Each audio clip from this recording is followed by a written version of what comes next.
itu diberikan, dipakai oleh pendeta Yakub Nahuai.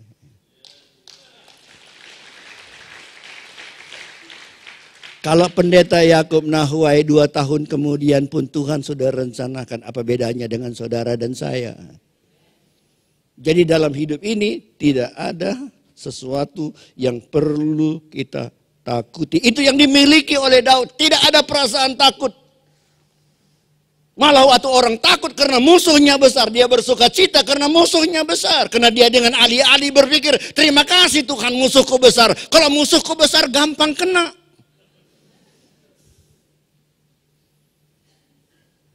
Ada masalah biasa. Ada di sini saudara-saudara yang tidak mau ada masalah, mari datang ke depan, aku doakan dia. Aku akan doakan Tuhan cabutlah nyawanya. Karena selama kita hidup masalah selalu ada. Ikuti perkataan saya. Persoalan besar untuk orang besar.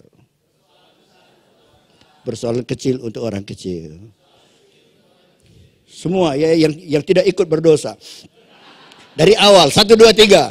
Persoalan besar untuk orang besar. Persoalan kecil untuk. Lebih mantap, 1, 2, 3. Persoalan besar untuk orang besar. Persoalan kecil untuk orang kecil. Tanya sebelahnya, tepuk-tepuk bahunya. Kamu mau jadi orang besar atau orang kecil? Apa katanya? Apa katanya? Orang besar. Tepuk-tepuk apa bahunya bilang, kudoakan persoalanmu besar-besar. Bilang. Aneh kan kalau ada orang mancing di paret-paret. Dia bilang, Pak, Bapak mancing apa? Ikan paus. Katanya. Itu pasti bocor halus tuh. Jadi kalau ada masalah dalam ini justru nggak perlu ditakutin. Itu rahasia keberhasilan Daud. Karena dia nggak pernah mengizinkan ketakutan menguasai kehidupannya. Justru kadang-kadang masalah yang besar itu menjadikan kita menjadi orang yang dipakai oleh Tuhan luar biasa.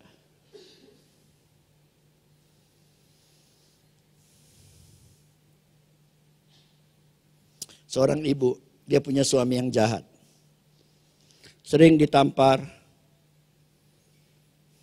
Aku nggak pernah ketemu dengar suami seperti itu. Kalau dia marah sama istrinya, pakai pisau, pakai gunting, badannya itu. Bukan bajunya, badannya. Dia ngontar-ngontar apa kamar. Dan dia bilang pada istrinya, kalau aku tidak di rumah, kamu dilarang keluar dari kamar. Jadi nggak boleh keluar dari kamar. Yang lebih parah, kamu dilarang tersenyum. Asal dia lihat orang lain tersenyum, langsung ditapar. Kau pikir kau cantik ya, senyum-senyum kau. Jadi karena nggak boleh keluar dari kamar. Apa yang dikerjakan ibu itu di rumah? Baca. Dari jendela dia minta tolong orang lain. Pinjam buku, baca. Sampai dia jago bahasa Mandarin, dia jago bahasa Inggris. Sampai satu hari suaminya mati. Terdengar lagu 17 Agustus tahun 45. Itulah hari kemerdekaan kita. Merdeka! Dari penjajahan suami.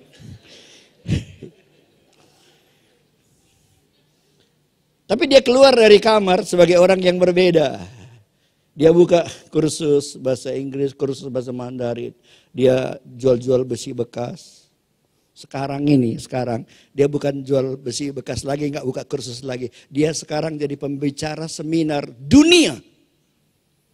Dia punya pabrik baja di Jakarta, di Afrika, bahkan di Arab Saudi. Dia punya pabrik baja. Dia sering datang ke Brastagi 2 kali setahun bikin seminar. Aku tanya, Bu, gimana komentar ibu tentang suami ibu dulu? Dia bilang, untung dulu aku punya suami yang jahat. Kalau dulu suamiku baik, memanjakan aku, sayang padaku, aku tidak jadi seperti sekarang. Saudara tahu gereja Metodis di seluruh dunia dia punya anggota sekitar 130 juta. Di tiap-tiap negara ada bishop, tapi di dunia ada 7 board yang jadi pemimpin, yang kantornya di Amerika. Sekarang dia salah satu dari yang 7. Kalau dia masuk kantor di Amerika harus dinaikkan bendera merah putih. Tapi dari mana muncul orang seperti itu? Karena dulu dia punya badai yang besar dalam hidupnya. Tapi badai yang besar menjadikan dia jadi orang yang besar. Yang kedua, Daud selalu mengandalkan Tuhan. Dia berkata, kamu datang dengan pedang, lembing, dan tombak. Aku datang dalam nama Tuhan.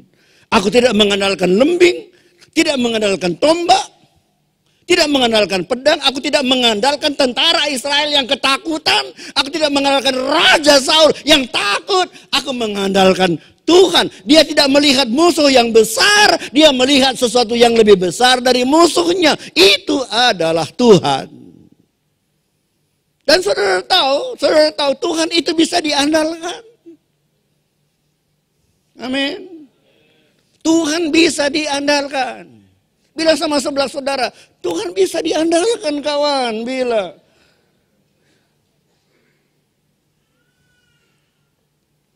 Saudara, aku jujur aja, bukan rahasia. Aku sering melakukan hal-hal yang gak kupikirkan aku bisa apa tidak bisa. Pokoknya aku lakukan, urusan lain itu bukan urusanku.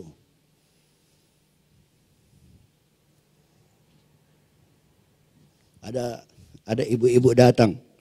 Doakan aku. Kenapa bu? Udah 3 tahun kami menikah, nggak ada anakku. Oke, aku berdoa. Aku bukan dokter loh. Aku nggak bilang periksa darah dulu. Mana suamimu panggil kita periksa siapa yang salah? Enggak. Aku tumpangkan tangan dalam nama Tuhan Yesus. Tuhan kau suruh aku berdoa. Tugasku berdoa, bukan menyembuhkan. Nggak ada ayat yang bilang sembuhkan. Firman Tuhan bilang doakan. Jadi aku berdoa, tapi kadang-kadang berdoa pun kita nggak mau, takut dia nggak sembuh. Padahal menyembuhkan bukan urusan kita kan. Kan itu yang terjadi waktu Yesus berdiri di depan kubur Lazarus kan. Lazarus sudah 44 hari mati. Yesus bilang sama muridnya, coba geser batu itu. Muridnya bilang sudah bau Tuhan. Menurut saudara kira-kira nyambung nggak itu? Yesus bilang geser batu itu. Muridnya bilang sudah bau Tuhan. Nyambung enggak? Pernah saudara ketemu dengan orang, kita tanya, barusan datang ya? Dia bilang aku sudah makan katanya. Enggak nyambung. Yesus bilang geser batu itu. Muridnya bilang sudah bau. Kalau Yesus bilang, coba kau dekatin dulu kubur itu, cium-cium, coba udah bau atau tidak. Nah, baru jawabannya cocok, sudah bau Tuhan, gitu kan. Tapi untung Yesus itu orangnya kayak saya, sabar. Aduh.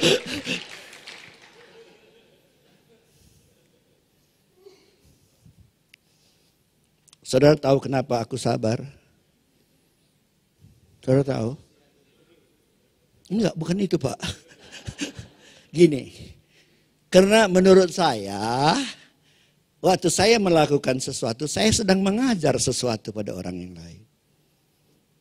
Kalau ada si A, dia berbuat tak baik padaku, lalu aku marah, berarti aku sedang mengajar dia, kalau orang berbuat baik, kalau orang berbuat jahat padamu, marahlah. Itu artinya. Kalau dia berbuat tak baik padaku, aku tetap tersenyum sabar. Berarti aku sedang mengajar kepada dia. Kalau biarpun orang lain berbuat baik, berbuat tak baik padamu, sabarlah, senyumlah. Ngerti ibu-ibu? Ngerti ibu-ibu? Jadi kalau ada orang berbuat tidak baik padamu, engkau marah, maka berarti engkau sedang mengajar. Asal ada orang berbuat tak baik, marahlah. Tapi waktu orang berbuat tak baik padamu, engkau tetap senyum. Engkau sedang mengajar dia. Biarpun kau menghadapi perbuatan tak baik, senyumlah, sabarlah. Dalam hidup ini memang lucu ya. Aku satu hari bawa mobil ke desa ini. Di depan ada mobil bus gede. Karena jalannya sempit, aku nunggu dia. Dia menjatuhkan bannya ke pinggir. Karena mobilnya gede. Kalau mobil saya dijatuhkan ke pinggir, akan sangkut. Nggak mau dia ke pinggir. Ya jadi mengalahlah aku. Aku masukkan pos neling mundur. Waktu aku mundur sulit mundur, nggak mau mobilnya nggak mau mundur. Aku coba lagi nggak mau mundur. Sampai ada satu orang lari ke depan. Hei, ngapain kau? Lihat sudah rusak sepeda motorku itu kau bikin. Rupanya di belakang ada sepeda motor yang aku nggak lihat.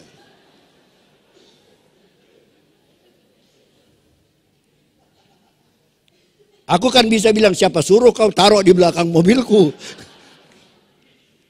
Tapi aku tahu aku harus menghadapi dengan sabar. Saya bilang, maaf Pak ya, aku tidak lihat, aku salah.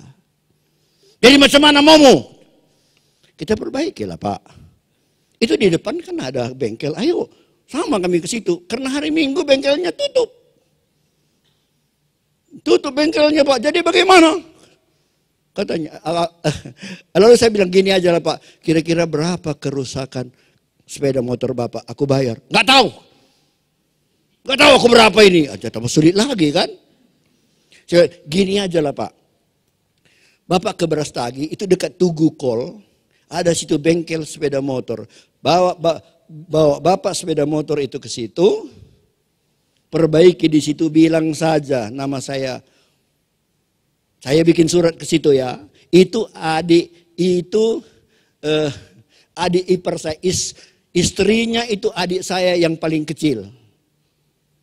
Oh, jadi itu familimu ya? Iya. Kalau begitu, apamu pendeta dapat surbakti katanya. Mati aku pikir. Sepertinya dia kenal kali sama pendeta dapat surbakti kan. Apamu itu? Padahal dia sedang bicara dengan pendeta dapat surbakti, iya kan? Aku bilang, akulah pendeta dapat surbakti Pak. Kan untung aku hadapi dia dengan sabar kan. Coba kalau aku marah-marah, dia kan pulang kampung, ngamuk-ngamuk tadi, pendeta dapat surbakti katanya. Jadi kadang-kadang kita berhadapan dengan seseorang, menghadapi masalah, justru di sana kita bisa belajar sesuatu dan yakinlah di tengah-tengah peperangan kita, masalah-masalah yang kita hadapi, kita masih tetap bisa mengandalkan Tuhan dan Tuhan itu menghargai namanya loh.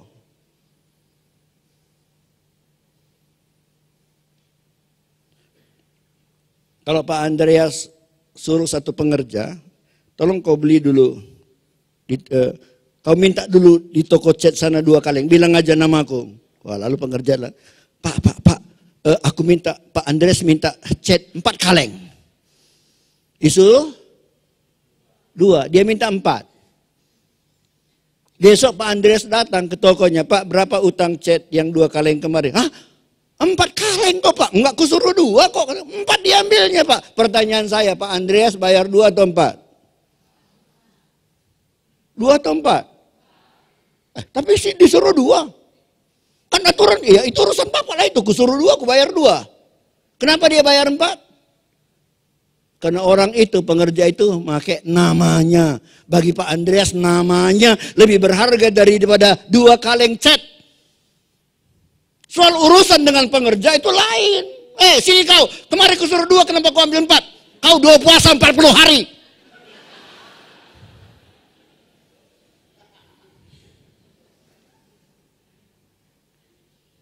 Pak Andreas saja jaga namanya. Apalagi Tuhan. Dan kita adalah anak-anak Tuhan yang diberi hak untuk memakai nama Tuhan. Nggak usah khawatir. Nggak usah takut. Tuhan itu bisa diandalkan. Amin.